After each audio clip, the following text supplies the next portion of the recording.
할렐루야. 2024년 특별 새벽 묵상 역대기서에 나타난 예루살렘의 회복, 하나님의 통치입니다. 찬송가 543장 어려운 일 당할 때 함께 찬양하겠습니다.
(5월 8일) 수요일에 하나님께서 우리에게 주시는 말씀은 역대상 14장 1절에서 17절입니다. 두로왕 히람이 다윗에게 사신들과 백향목과 석수와 목수를 보내 그의 궁전을 건축하게 하였더라. 다윗이 여호와께서 자기를 이스라엘의 왕으로 삼으신 줄을 깨달았으니 이는 그의 백성 이스라엘을 위하여 그의 나라가 높이 들림을 받았음을 알미었더라. 다윗이 예루살렘에서 또 아내들을 맞아 다윗이 다시 아들들과 딸들을 낳았으니 예루살렘에서 낳은 아들들의 이름은 삼무아와 소밥과 나단과 솔로몬과 이팔과 엘리수아와 엘벨렛과 노가와 네벡과 야비야와 엘리사마와 부엘야다와 엘리벨렛이었더라. 다윗이 기름 부음을 받아 온 이스라엘의 왕이 되었다 함을 블레셋 사람들이 듣고 모든 블레셋 사람들이 다윗을 찾으러 올라오매 다윗이 듣고 대항하러 나갔으나 블레셋 사람들이 이미 이르러 르바임 골짜기에 쳐들어온지라. 다윗이 하나님께 물어 이르되 내가 블레셋 사람들을 치러 올라가리이까 주께서 그들을 내 손에 넘기시겠나이까 하니 여호와께서 그에게 이르시되 올라가라 내가 그들을 내 손에 넘기리라 하신지라. 이에 무리가 바알 브라심으로 올라갔더니 다윗이 거기서 그들을 치고 다윗이 이르되 하나님이 물을 쪼갰같이 내 손으로 내 대적을 흩으셨다 하므로 그곳 이름을 바알 브라심이라 부르니라. 블레셋 사람이 그들의 우상을 그곳에 버렸으므로 다윗이 명령하여 불에 사르니라. 블레셋 사람들이 다시 골짜기를 침범한지라.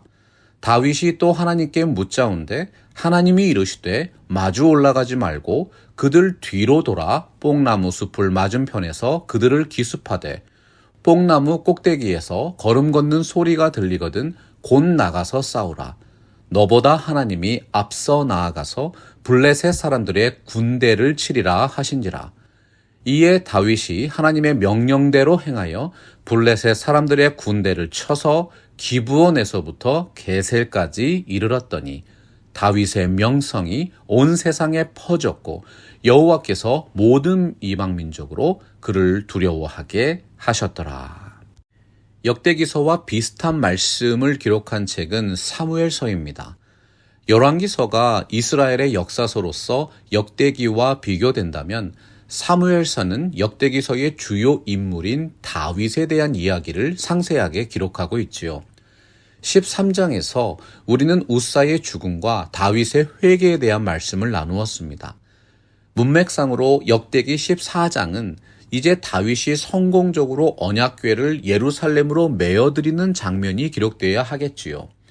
그런데 오늘 말씀 보면 언약궤에 대한 말씀은 잠시 접어두고 다윗과 이스라엘의 승리에 대한 말씀을 의도적으로 삽입한 것을 볼 수 있습니다. 왜 그렇게 했을까요? 역대기서를 기록한 목적과 관련이 있습니다. 언약궤는 이스라엘 신앙의 핵심이었습니다. 하나님의 기적을 총망라한 살아있는 역사였지요. 다윗이 통일 왕국을 완성할 때까지 이스라엘 사람들은 전쟁을 치를 때마다 언약궤를 앞세웁니다. 하나님의 승리가 그 궤를 통해서 임하는 것을 체험적으로 믿었던 것입니다. 오늘 말씀에서 역대기서가 블레셋과의 전쟁을 강조한 이유가 무엇입니까? 다윗은 가나안 정복 전쟁을 거의 승리로 이끌었습니다. 그러나 마지막으로 넘어야 하는 큰 산이 하나 있었는데 그들이 바로 블레셋이라는 대적이었습니다. 이스라엘의 일대 왕이었던 사울도 블레셋에게 패배해서 죽었지요. 역대기서는 블레셋을 이기고 승리한 다윗을 하나님이 선택하신 온 이스라엘의 왕으로 묘사하고 있는 것입니다. 하나님의 언약궤가 예루살렘에 들어가는 것은 가나안 정복 사업을 온전히 완수해야지만 더욱 큰 의미가 있게 되는 것입니다. 오늘 말씀은 우사의 죽음으로 시리에 빠져 있는 다윗과 이스라엘 백성들에게 하나님이 얼마나 신실하신 분이신지, 얼마나 그분의 백성을 끝까지 사랑하시고 회복시키시는지 분명한 비전과 확신을 제시하고 있습니다. 우선 오늘 말씀 1절 보면 두로 왕 히람이 다윗에게 사신들과 백향목과 석수와 목수를 보내어 그의 궁전을 건축하게 했다고 되어 있습니다. 당시 두로라는 나라는 상당한 군사력과 경제력이 있는 나라였습니다. 고대 근동의 애굽과도 견줄 만한 강국이었지요. 그런 두로의 왕이 다윗의 궁전을 건축할 사람들과 재료를 보냈습니다. 상당한 역사적인 의미가 있는 것이지요. 그만큼 다윗과 이스라엘의 위상이 커졌다는 것입니다. 예상하지 못했던 이 사건을 통해서 다윗은 크게 위로를 받게 됩니다. 매우 중요한 사실 한 가지를 체험적으로 깨닫게 되는 것입니다. 오늘 말씀 2절 보십시오. 다윗이 여호와께서 자기를 이스라엘의 왕으로 삼으신 줄을 깨달았으니 이는 그의 백성이 이스라엘을 위하여 그의 나라가 높이 들림을 받았음을 알미었더라. 깨달았다. 알미었더라. 모두 히브리어 야다에서 나온 말들입니다. 다윗은 단순히 머리로만 지식을 습득한 것이 아니라 체험적으로 하나님의 뜻을 깨닫게 되었습니다. 여러분, 왜 하나님께서 다윗을 이스라엘의 왕으로 삼으셨음을 다시 깨닫게 하신 것일까요? 어디 나눈 말씀 역대상 13장 12절입니다. 그날에 다윗이 하나님을 두려워하여 이르되 내가 어떻게 하나님의 궤를 내 것으로 오게 하리요. 다윗은 언약 궤를 예루살렘으로 인도해 드리지 못한 책임이 자기 자신에게 있음을 인정했습니다. 하나님께 두려움을 느꼈습니다. 가나안 정복을 위해서 상당한 전공을 세우고도 그 마음 속에는 여전히 고난과 실패의 흔적이 남아있던 것이지요. 두로 왕을 통한 하나님의 격려는 다윗에게 새로운 희망과 확신을 품게 했습니다. 그 희망은 바로 자신에게 맡겨주신 하나님의 백성, 이스라엘을 위하여 세움받았다는 확신이었던 것입니다. 우리들의 삶에도 비슷한 상황이 있을 수 있습니다. 사랑하는 여러분, 여러분을 위로하시고 격려하시고 다시 세워주시는 하나님의 역사가 있음을 확신하시기 바랍니다. 중요한 것은 바로 이 부분이 사무엘서와 역대기서의 차이라는 사실이지요. 사무엘서는 다윗 한 사람에게 초점을 맞추고 그가 어떻게 하나님 중심의 신앙을 지켜갔는지를 기록했어요. 그러나 역대기서는 다윗으로 대표되는 온 이스라엘의 회복과 부흥에 대해서 더욱 큰 강조점을 두고 있습니다. 하나님이 왜 다윗을 위로하셨습니까? 하나님이 왜 다윗을 왕으로 삼았음을 깨닫게 하셨습니까? 전적으로 백성을 향하신 하나님의 신실한 사랑 때문입니다. 역대기서는 다윗이 백성을 향한 신실한 사랑이 있는 왕이었다는 사실을 강조하고 있습니다. 그의 백성 이스라엘을 위하여 하나님 앞에서 신실하게 봉사했던 주님의 종, 그분이 다윗 왕이었던 것이죠. 오늘 말씀 3절을 보십시오. 하나님이 다윗에게 어떤 복을 내리셨습니까? 다윗이 예루살렘에서 또 아내들을 맞아 다윗이 다시 아들들과 딸들을 낳았으니. 다윗의 수많은 자녀 중에서 특별히 예루살렘에서 얻은 후손을 강조합니다. 4절에 보니까요, 그 후손 중에 누가 들어있습니까? 위대한 이름 솔로몬이 들어있습니다. 솔로몬의 시대는 이스라엘 역사의 최고의 전성기였습니다. 5절에서 7절에 이르기까지 많은 후손을 두었음을 기록했습니다. 이 구절들이 모두 하나님이 다윗의 왕국을 오래도록 축복하셨음을 암시하는 말씀이지요. 시편 128편 5절과 6절 보면 여호와께서 시온에서 너에게 복을 주실지어다. 너는 평생에 예루살렘의 번영을 보며 내 자식의 자식을 볼지어다. 이스라엘에게 평강이 있을지로다 축복했습니다. 우리는 다윗 왕조의 부흥과 회복을 목도하면서 하나님을 경외하고 그 말씀에 순종한 자가 받는 은혜와 복이 무엇인지 분명하게 깨닫게 됩니다. 신실한 주님의 종 다윗의 나라를 향한 하나님의 약속이 구체화되었습니다. 사무엘서와 역대기서에 기록된 다윗 언약이지요. 내가 영원히 그를 내 집과 내 나라에 세우리니 그의 왕위가 영원히 경고하리라 하셨다 하라. 하나님은 오늘 말씀에서 다윗을 이스라엘의 왕으로 세우셨다고 하셨습니다. 그 다윗의 후손 중에서 하나님의 나라를 영원토록 통치하실 예수 그리스도가 탄생하신 것입니다. 오늘 말씀 8절 보니까 다윗이 기름 부음을 받아 온 이스라엘의 왕이 되었다 함을 블레셋 사람들이 듣고 모든 블레셋 사람들이 다윗을 찾으러 올라왔다고 되어 있습니다. 역대기서가 처음부터 강조했듯이 하나님의 사람 다윗은 말씀과 기도의 사람입니다. 에스라가 율법과 예배를 강조한 영적 지도자였던 것처럼 다윗의 일생은 주의 말씀을 신실하게 쫓아가는 지도자였습니다.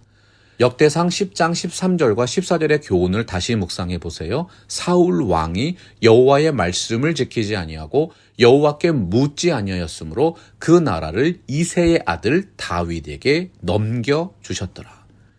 진정한 신앙은 위기 가운데 더욱 빛이 난다고 했습니다. 9절에 보면 블레셋 사람들이 이미 르바임 골짜기에 쳐들어왔다고 되어 있습니다. 상황이 매우 다급했다는 것이지요. 그런데 보세요. 다윗의 반응이 매우 특별합니다. 10절이지요. 다윗이 하나님께 물어 이르되 내가 블레셋 사람들을 치러 올라가리이까 주께서 그들을 내 손에 넘기시겠나이까 하니 여호와께서 그에게 이르시되 올라가라 내가 그들을 내 손에 넘기리라 하신지라. 말씀의 응답을 받고 다윗이 지체 없이 담대하게 전진했습니다. 다윗이 거기서 그들을 치고 이르되 하나님이 물을 쪼갬같이 내 손으로 내 대적을 흩으셨다. 성경에 기록된 이스라엘의 역사를 통해서 우리가 배우게 되는 중요한 영적인 원리가 있습니다. 영적 전쟁의 승리는 하나님의 뜻에 순종하는 자가 누리는 상급이라는 사실입니다. 오늘 말씀 12절 보면 다윗이 얼마나 철저하게 하나님의 뜻에 순종했는지 나와 있지요. 블레셋 사람이 그들의 우상을 그곳에 버렸으므로 다윗이 명령하여 불에 사르니라. 여러분, 이것이 바로 하나님의 전쟁, 영적인 전쟁의 목적입니다. 이 땅의 모든 우상들이 무너지고 오직 하나님의 영광이 선포되는 것이 다윗을 세우신 목적이었습니다. 왜 하나님께서 다윗을 그분의 마음에 합한 자라고 불렀겠습니까? 다윗은 이스라엘의 왕으로서 그 나라의 진정한 주인이 누구신지 끝까지 잊지 않았습니다. 모든 영광을 오직 하나님께 돌린 사람이었다는 것입니다. 이 땅을 살아가는 우리 그리스도인들에게도 동일한 신앙의 도전이 있습니다. 오늘 말씀 13절에도 보면 블레셋 사람들이 다시 골짜기를 침범한지라 말씀하고 있지요. 악한 마귀 사탄은 다양한 방법으로 주의 종들을 공격하고 주님의 몸된 교회를 무너뜨리려고 합니다. 사역자와 성도들 간의 사랑과 신뢰를 깨뜨리고 주님의 복음과 사랑으로 우리가 하나 되는 것을 방해합니다. 그래서 사도 바울은 에베소서 6장 12절에서 우리의 씨름은 혈과 육을 상대하는 것이 아니요 통치자들과 권세들과 이 어둠의 세상 주관자들과 하늘에 있는 악의 영들을 상대함이라고 강조했습니다. 우리가 감당하는 영적인 싸움은 혈기와 육으로 되지 않습니다. 하나님의 말씀과 성령의 능력으로 하나님이 이기게 하십니다. 오늘 말씀 15절에서 또렷하게 보여주시지요.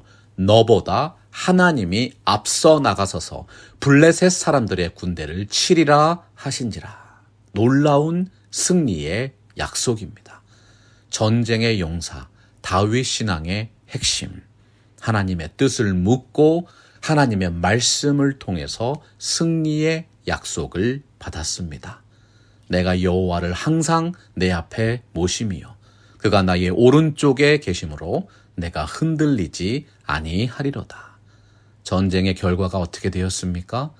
다윗의 명성이 온 세상에 퍼졌고 여호와께서 모든 이방 민족으로 그를 두려워하게 하셨더라. 하나님을 경외하고 그의 길을 걷는 사람은 실패하지 않습니다. 인간의 이성을 뛰어넘는 지혜가 있고 한계를 극복하는 영적인 승리가 있습니다. 하나님의 말씀을 묵상하며 기도하시는 분들은 하나님의 뜻을 깨닫고 하나님의 역사를 삶 속에서 체험하는 영적인 지혜와 능력이 있는 것입니다. 오늘 이 새벽에 주님의 말씀을 붙들고 기도하시는 모든 분들의 삶에 하나님의 사람 다윗에게 함께하신 그 놀라운 은혜와 능력이 동일하게 임하게 되기를 우리 주 예수 그리스도의 이름으로 축원합니다. 말씀 앞에서 경외함으로 주께 홀로 서